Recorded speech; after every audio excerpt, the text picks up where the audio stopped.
I'm officially an LLC in the state of Texas. Texas!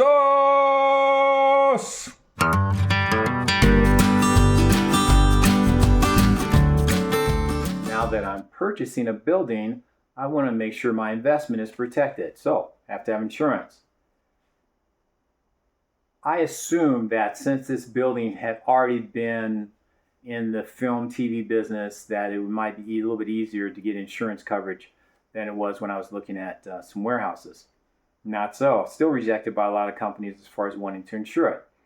Now, it's in Texas too, where hurricanes, tornadoes, floods, all this kind of things happen. Now, there are two types of coverages insurance companies will offer. One is in what's called an admitted area, and the other is in a non-admitted area, which is also called excess market.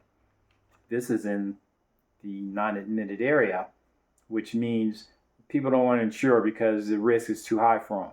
Insurance companies are always about making money, not paying out. They don't really, want to like, oh yeah, your insurance, your house burnt down, let's give you some money. That's not their thing. This building that I paid $700,000 for, which is a good deal, insurance companies want me to pay $52,000 a year to be insurance. That's just the building, the structures. That's not including things inside it, right? Or liability, only the building structures. Now, I understand that they're not insuring it for the purchase price. They're insuring it for the replacement costs in case wind damage destroys the building, fire or something like that, and it all just goes to shit, or it's not in a condition where it could be utilized and they have to rebuild, which I don't want to happen because I want to make films. $9 million is what they would pay to replace those two buildings, and that's based upon $275 a square foot. So that's why they charged me $50,000. But here's the kicker. Guess what? The deductible, do you think it's $500 deductible? No. $250? No. $2,500? No. $10,000.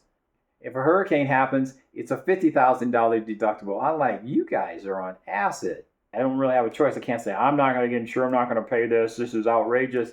It is outrageous, but I'm going to try to get it down. But wow. Yeah, you got to be covered. I can't just buy this place and just not insure it. It doesn't make sense. Liability insurance is $2,400 a year, and if I want to have excess liability covered under an umbrella, it's an extra $1,400. You got to take all this into consideration in your operating costs. Insurance, accounting, an attorney, utilities, all this stuff. This is your operating costs that you have to put into the bill. It's not all just fun and games. I want to build it and they'll come. I'm going to build it and you are going to come, but still I got to take in consideration that it's going to cost me to build this, to have you come and take a look at it. It's like you either want to do it or you don't want to do it. You're in or you're out. So I'm in.